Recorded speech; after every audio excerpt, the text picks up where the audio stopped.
For me, it goes down to number one, when you're speaking with a client and what they're trying to accomplish, what are their goals? I need to understand them. I need to understand what they would like to create here with this space. It's more of a feeling conversation than anything, right? And a lot of times with entertainment, it's always a good feeling. It's always a great place to be, headspace wise.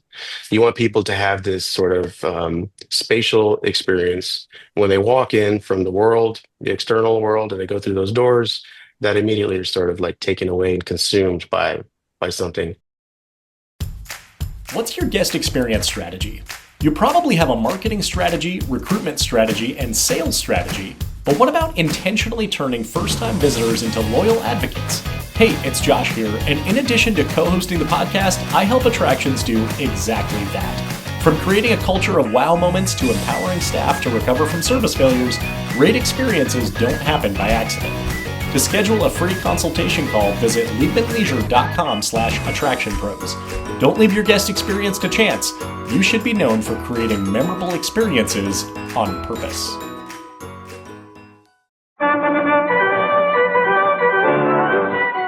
Welcome to the Attraction Pros podcast, where we discuss the latest trends and challenges facing the attractions industry today.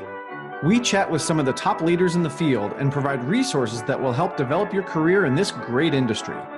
I am Josh Liebman. I am obsessed with the guest experience and helping attractions make that their top priority for success. And I'm Matt Heller.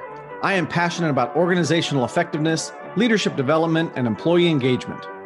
Now sit upright, hold on tight, and get ready for the Attraction Pros podcast. Hey, Josh, how are you? Hey, Matt, I'm doing very well. Thank you for asking. How are you? I am fantastic. Ooh, that had such a nice uplifting, it felt like a good curve. Is that a crescendo? Kind of. I think there was also a pitch change in there, probably. Yeah. These are things you should learn or you should know as a budding pianist. Yeah. Yeah. So I have a question for you. All right. I know that you are a fan of a certain comedy show that we both are fans of. And there's a character named George who always wanted to pretend that he was in a certain professional field. What professional field was that? That depends. Have you seen the new edition of the Guggenheim? Didn't take that long either. Yeah, no, it didn't take that long. No, he's an architect. He's an architect.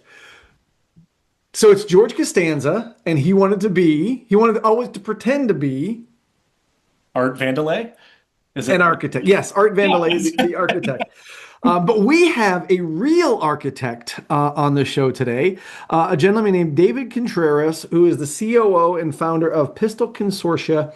And it's fascinating to hear him talk about really business and developing attractions, even more so than the nuts and bolts, no pun intended, of architecture.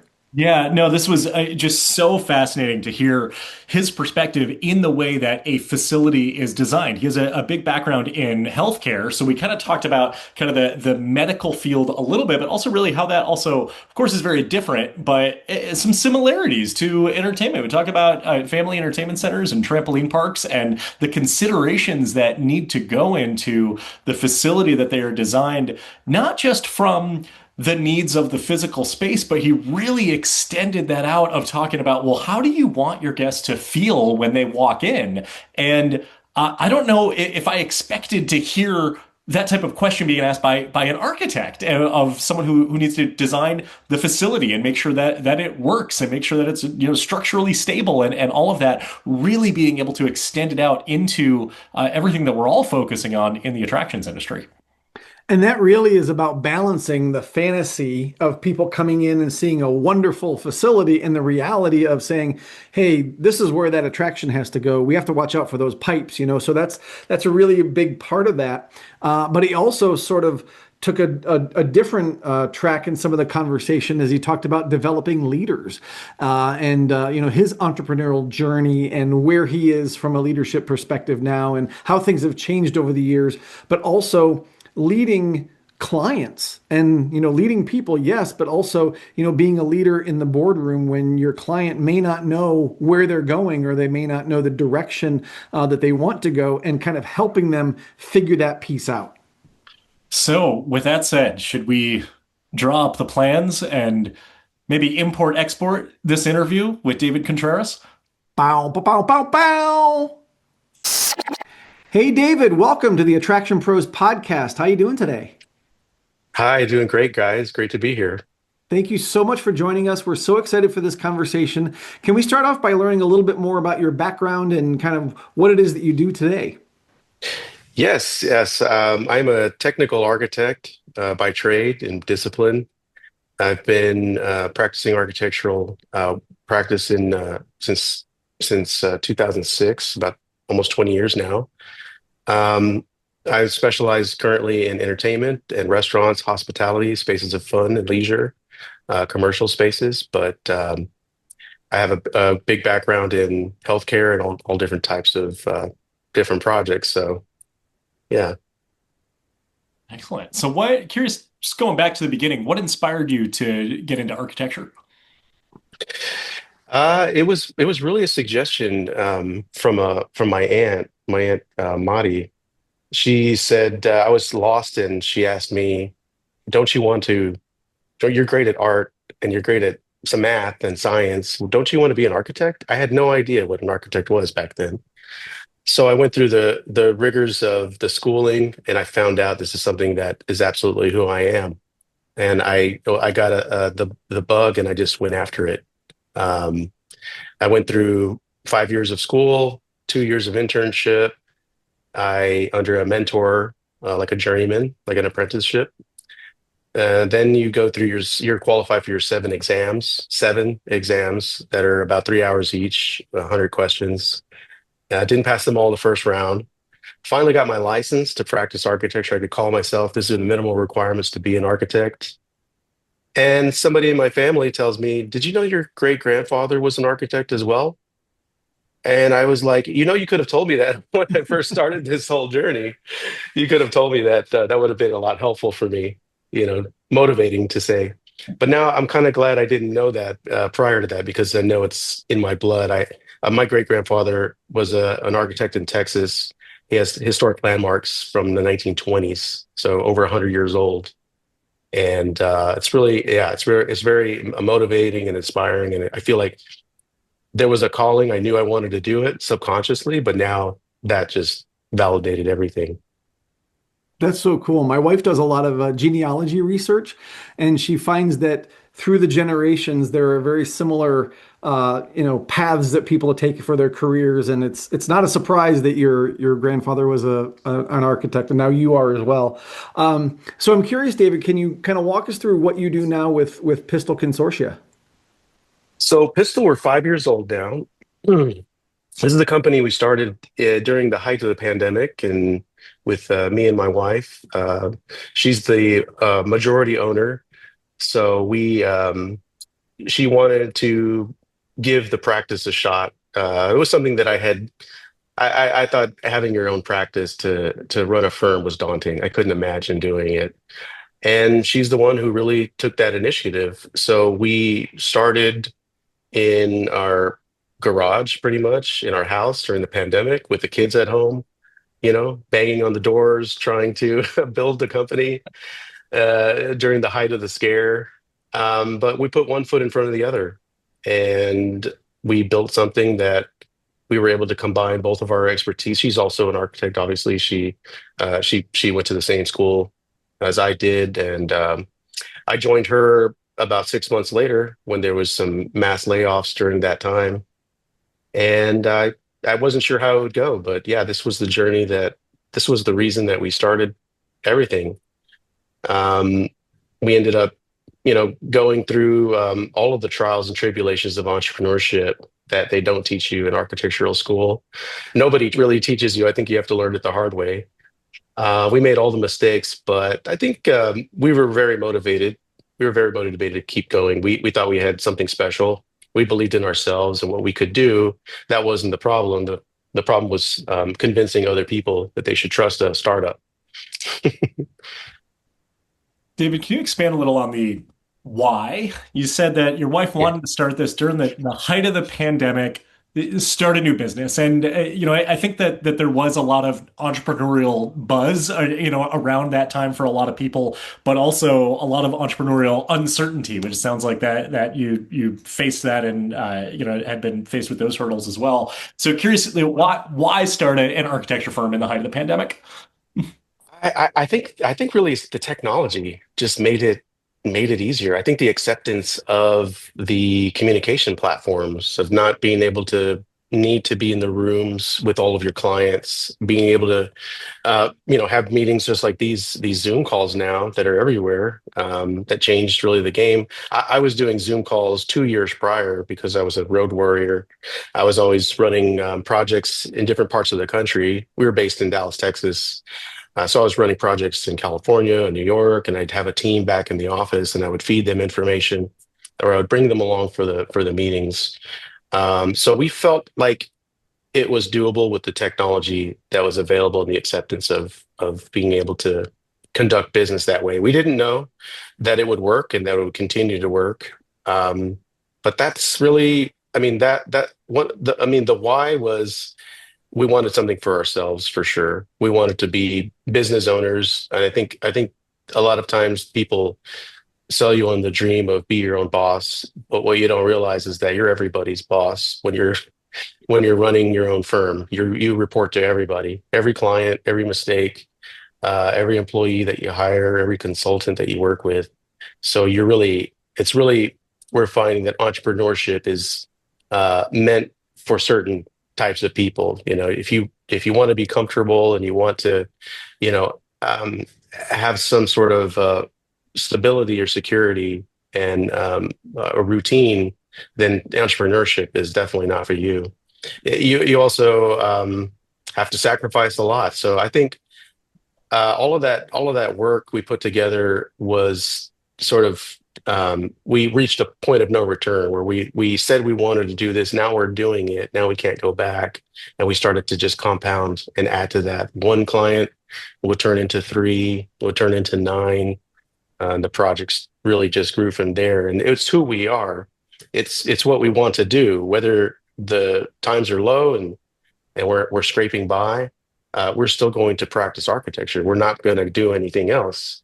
Um, so it was nice that we were able to establish a name of the company, Pistil, um, and have it in our hometown of Flower Mound, Texas. It's a female-owned company through my wife, and the pistil is the female anatomy of a flower. So there's a cheeky sort of play on the name Pistil.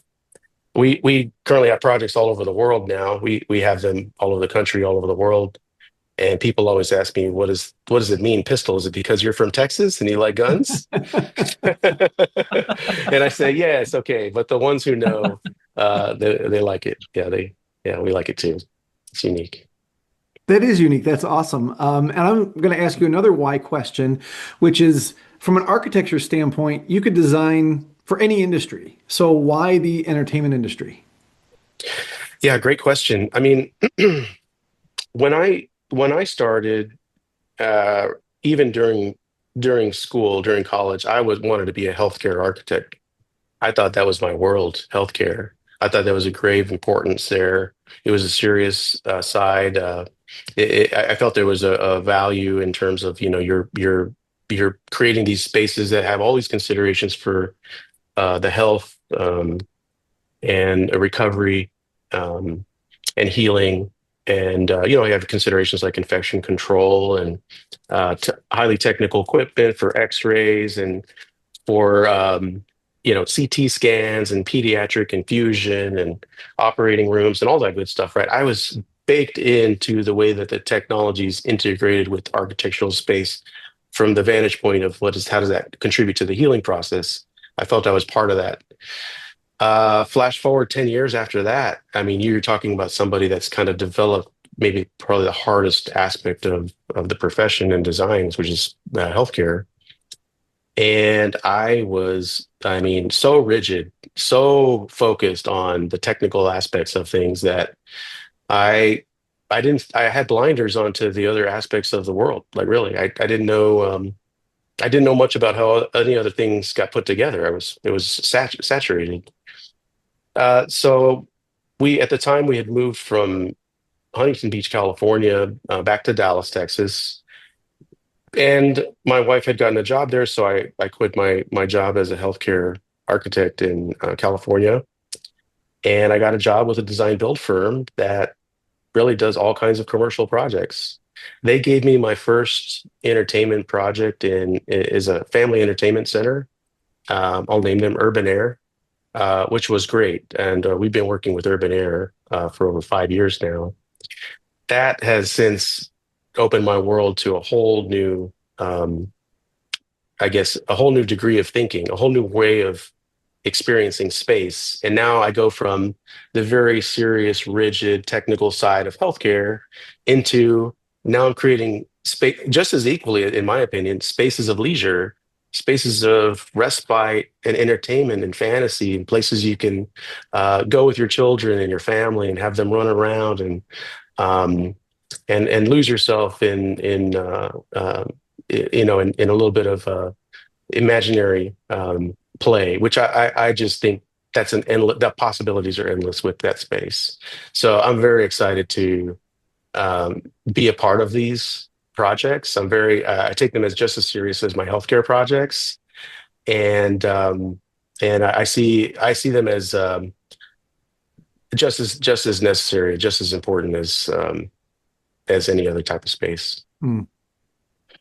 So you talk about a place like Urban Air being very different from a hospital, and I don't think anybody's going to disagree with that. A Uh, little bit, yes. but where my gears are kind of turning towards, amongst all those differences, I've got to imagine that there's some similarities. And there have been times where I've walked into healthcare facilities, whether it's a hospital or a doctor's office, and I've got that side of my brain going of the entertainment side of what would this look like if it were not if it were an FEC, but at least just the Mm, flow of people and the movement and maybe kind of the hospitality flow around it. There's right, a right. hospital in Detroit where they consulted with Ritz-Carlton on how to Yeah, design that, and that's sure. luxury hospitality, kind of in in a lot of the same realm of what we're talking Right, about. So I'm right. curious as far as has the healthcare side of your brain very much been activated in the entertainment side as well?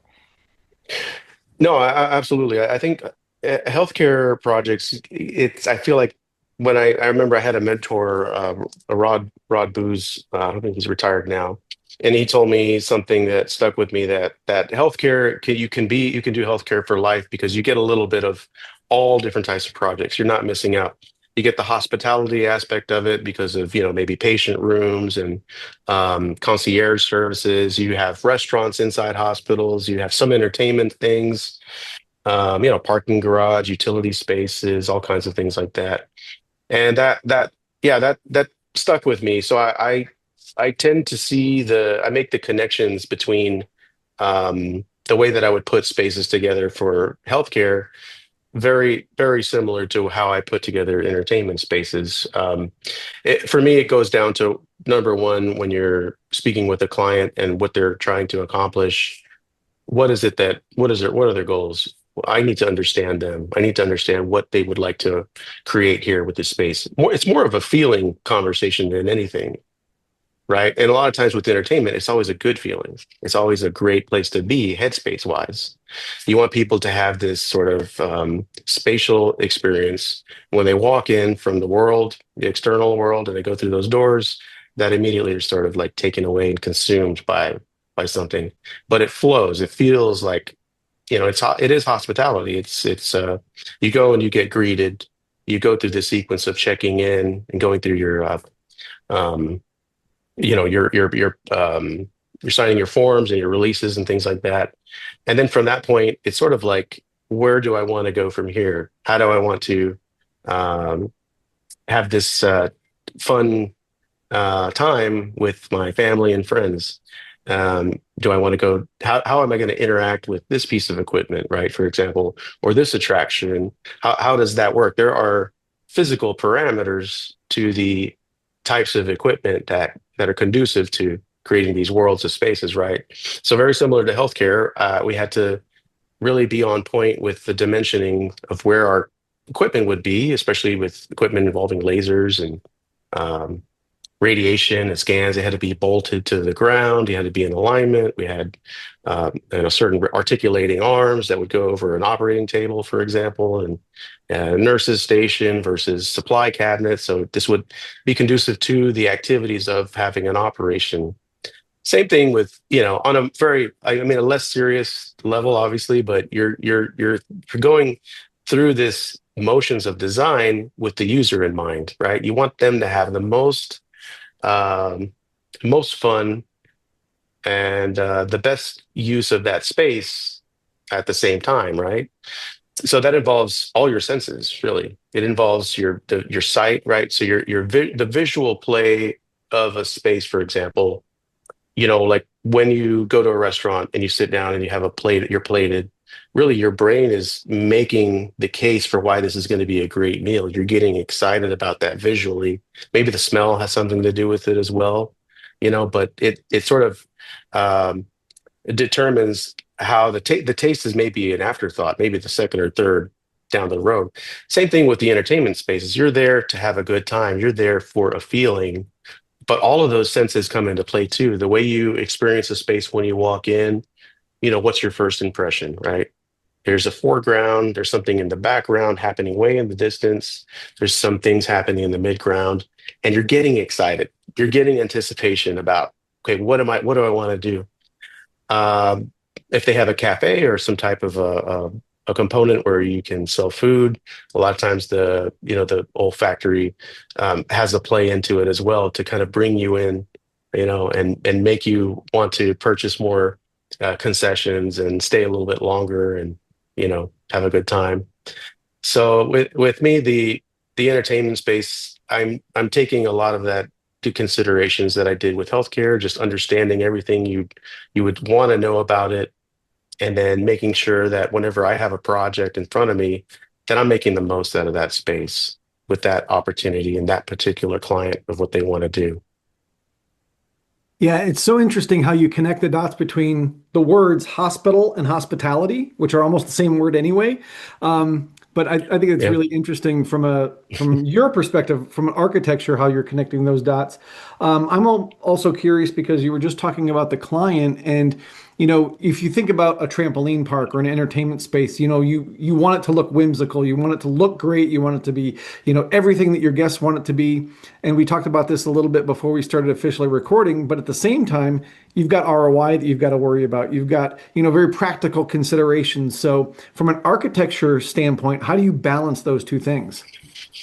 That's a great question. It can all be whimsy and wonder. You do want it to be the best space that you can possibly create, but you also have the real parameters of budget constraints, and money is finite. So we want to really put our dollars when we're designing a space into places that have the biggest impact. What is going to have the biggest impact for that guest experience? We obviously a lot of these operators that we work with, a lot of these owners and operators and corporations that put entertainment spaces together, they have a great sensibility of down to the square footage of where their most impact is for this rise. How many spaces? Like for instance, there's a decision to maybe bring a new attraction into a space. That attraction has a footprint that it takes up within that space, right? Let's say you have a 50,000 square foot big box that you're trying to convert into an FEC. You can't fill it in with just everything. You have to have a balance of what is the attraction that is going to take up room, and you only have a certain amount of room, so you have to be very deliberate with what you choose and to put into that space. You also have other factors like, are there other mechanisms for making money, like the party rooms, for example. Party rooms take up square footage. They do provide a VIP experience. You can sell those for four, five, $600 an hour or two, but they're not used a majority of the time. Maybe it's mostly Saturdays, Sundays, sometimes maybe Friday nights. And when you're planning a space out, you can have, even though they make great money, in certain times, you're going to create a kind of a dead zone in your park if you just have all all party rooms. Um, so it's a combination of the operational uses that's in the client's business model, the operator's business model, and what they know works for them. And they have great ratios too. Sometimes it's if it's a square footage over a certain amount, you get 12 party rooms. If it's a square footage under a less amount, you only have 8 party rooms, and there's a number balancing there. Um, a lot of times we take the program of the client, and then that's what we use as a kit of parts to sort of put things together. We have the attractions themselves. They have spatial, implications, physical implications, but they also have non-physical, meaning clearances, right? Sometimes you have to have the clearance to actually get inside of the attraction, or if it's some kind of an indoor slide, you have to have the safety clearances that are not the physical, but you need this amount of clearance just to keep uh, the guests safe, right? So we take all of that into consideration. We've spent a lot of time, similar to how we put together a kit of parts for our hospital projects with certain pieces of equipment. We would take a lot of time to really get to know and understand what are these attractions and how do these attractions work. And those types of thoughtful considerations go a long way when you're confronted with the physical constraints of a space, and then you have the kit of parts, of a certain type of brand, and you have to sort of make all that fit. And I'm talking about physical constraints from the ceiling. A lot of times that's the one of the biggest ones is a lot of these spaces want to have the volume to be able to come in and create that sort of epic view that's in the background. But you have ductworks and fire sprinkler pipes and all kinds of structural considerations that you can't just move around. So when it comes to the actual materials and things, you want to put your money, like I said earlier, where it has the biggest impact. So that maybe that first impression when you walk into an amusement park or a space, getting greeted like a concierge and having maybe a nice finish and nice presentation, that's a really good first impression. You may want to spend more there than, let's say, somewhere in the back of a house that doesn't get high visibility, but you still need it for some reason. Same thing with the cafes. We usually work with their menu, and sometimes they have a kitchen equipment standard. Sometimes they don't. Sometimes we're building this out for new parks or new FECs or one-off amusement centers. We take all of our experience and expertise and we say, okay, what is it that you're trying to accomplish here? You're not going to be serving spaghetti and meatballs and maybe not tacos, because that's not going to be great for all your attractions. And it's going to have all this equipment that you need to prepare it. Plus, you're going to have to go through more rigors of health department. Plus, you're going to need a larger grease trap, which is going to increase all of your construction costs. So we really try to balance the needs and the wants and give them the information that they need to make the decision. Sometimes it's a budget or an estimate of what that decision could cost. Sometimes it's showing them the ripple effect of, say, putting this particular attraction in this space, but you're going to have to update the structure. Like you're going to have to put maybe some pits into the concrete, or you're going to have to sometimes raise the roof. That's the balance. That's the challenge, and that's the fun. That's putting that puzzle together is what we like to do. Yeah. That is so fascinating to hear all of that. And even just thinking of everything that you just described, going through all of that, very little of that sounded like heads down architecture. Like it sounded very much the entire operational experience. It is so much where the way that you visualize the design is from the way that it operates, and in that physical space, rather than just this is kind of the three-dimensional view of it, and all of that, and being able to look at that, and being able to visualize that. You talk about raising the roof. Matt and I, we have a mutual client where at one of their locations, their landlord actually raised the roof for them so that they were able to put their FEC into that space. And there's Incredible. another client that I have a few in the trampoline park space where they've got 16 locations now, but at one of, I think it was maybe their first location, they're in a bit of a colder climate, and they realized after opening that their restrooms were in the wrong place. People were coming in from the snow, tracking in, there's snow and Yeah. mud and things like from their booth, and now it's all throughout the Yes, entire yes, facility. yes. I And love that. Yeah. to think, okay, from the visualization of architecture, being able to say, okay, this is how people are going to move through the space during certain times of the year. So I think it's just so interesting to hear just all of these different dynamics that go into the plans for the facility. And I've got to imagine this ties in a little bit with what it says on Pistil Consortia's LinkedIn page of specializing in creating spaces that inspire and perform. So is that the balance between the two, or are we able to expand on that? No, absolutely. I think that's everything. We make it our business to know your business. We want to know how you operate. That's the genesis of every project that we do. We just shut up and listen. And if they're not sure what to tell us, we do some inducing questions. Tell us about why. Tell us about what you're doing. How do you want the guests to feel? What are you looking for? What would you like to put here? What's your vision? We need to know as much from them as they can tell us. And a lot of times they don't know how to articulate that. They don't know how to put that into words. Um, that's the first step, really, is trying to understand what is exactly that they're trying to accomplish. A lot of the corporations that are already established, like the Flick Cities, Sky Zones, Altitude, they they know they have a business model and a formula and in-house development and F&B. They know exactly where they want to go. So it's really a more of a systematic approach. But new parks, new concepts, you're you're sort of extracting that from them. It has to be something that they're going to say when it's open and it's all real, that they walk into it and say, yes, this feels right. This is exactly what we wanted to do. This is exactly what we wanted to accomplish.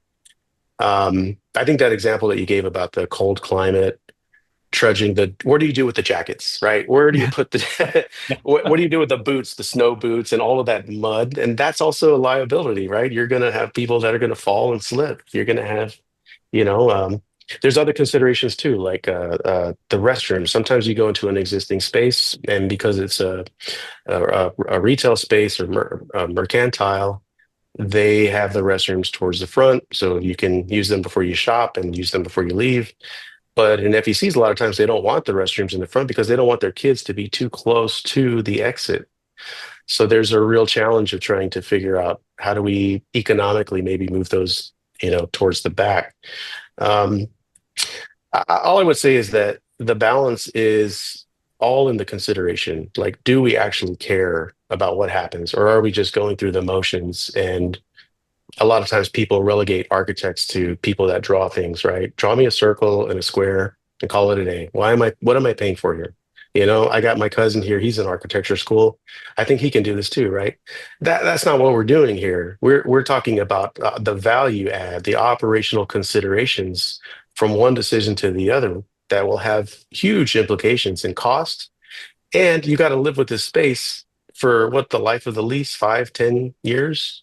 You got to live with that. You want to skip out, you want to relegate, um, and just go through the motions of one of the most important decisions, the physical space, your investment, that big capital investment, that capital cost. That's what we do. That's exactly right. We balance the feelings and the intent of what they're trying to do with the pragmatic, practical realities of what they're going to face. And we do a good job, but we can draw, of course. We can we can theme, we can draw, we can show 3D renderings, we can walk you through in a visual fly. We work with 3D. We can help you get there visually. A lot of people can't understand what they're looking at from a plan view. We understand that, so we can bring you along through the process as we go through that road, as we're making decisions, right, as a partner. And so we're balancing the fantasy with the reality. We're doing the pragmatic, um, with the desires. And that's a lot more than I think what people understand of what an architect can do for them. Absolutely. I would totally agree with that. And David, I'm wondering if we can go back to something you said a little earlier, because you said there's a lot of things about entrepreneurship that they don't teach you in architecture school. So I'm Yeah, that's curious, true. now that you're in this role and you have staff and you're leading people, how has your leadership style kind of developed or been defined? Oh boy, put me on the spot here. Yeah,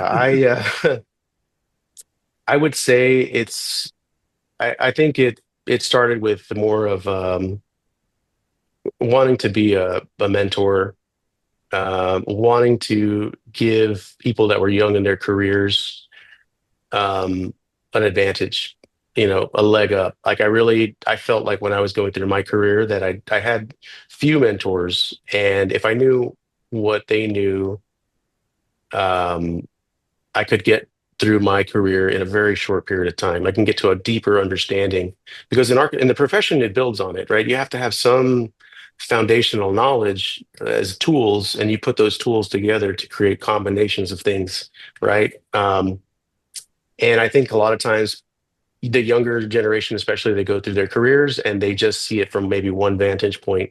They're putting 1,000 piece puzzle together and they only have a few, so they don't get to see the whole picture. Flash forward to somebody that's got 15, 20 years of experience and they can see right through everything. They can see the whole thing and the why. So my leadership was really to bring them along for the ride and speak to them like adults and share as much as I could and be as transparent as I could. That being said, a lot of that is just too much information for a developing brain. I'm telling you, like a lot of times you are just, they don't even, the why you're trying to explain it, but you have to go into like deeper modes. It's like going through a novel, a multi-book novel, and you're telling them about something that's going on in book 7, chapter 9, and they still haven't gotten off of book 2. Maybe they're still starting out.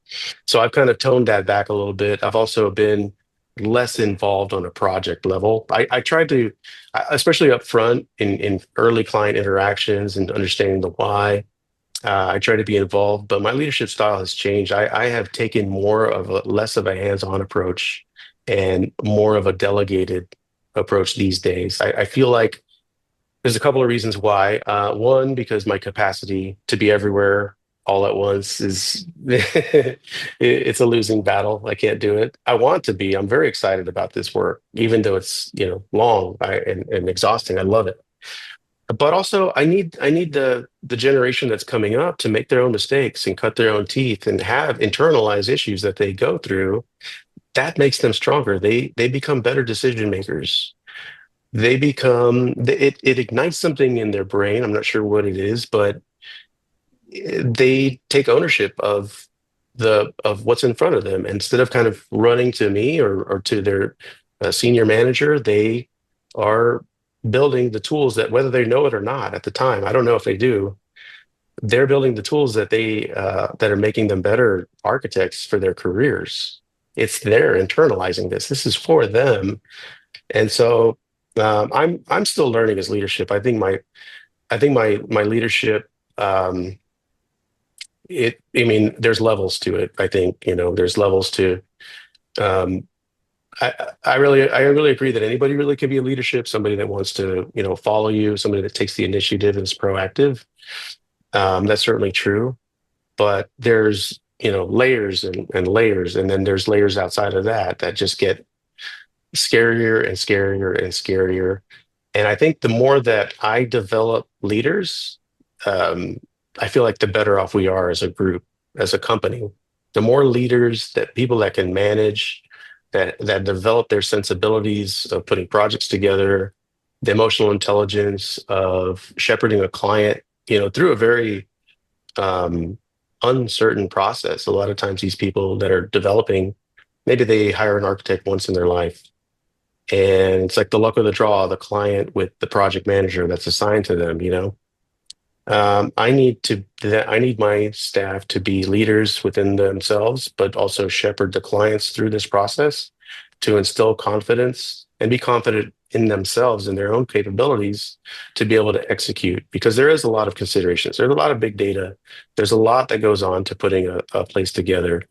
And if I had the leadership style that I had when I started as a startup company, we would not have the type of growth and success that we have today.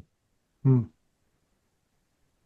David, I feel like we blinked and our time has just been passing us by here. This has been just such an Okay. conversation. I feel like I've just been learning so much here. As we start to wind this down, though, if people want to learn more about Pistil, if they want to get a hold of you directly, where would you send them? Yeah, absolutely. I would send them to our website, pistilconsortia.com. We're also big on LinkedIn. And if you want to send me a note and any comment from this, please email me, David at pistilconsortia.com, pistilconsortia.com. And yeah, I'd love to speak with you about your problems or some of the issues that you're facing with your space, or anything anything from this conversation that you'd like to know more about. I'd love to chat with you. Excellent. Well, David, I have a circle I need drawn, so if you could help me with that, that would be great. I'll get right on it. David, this has been a great conversation. Thank you so much for your time. We really do appreciate it. And for everybody out there who's watching and listening, just remember, we are all attraction pros.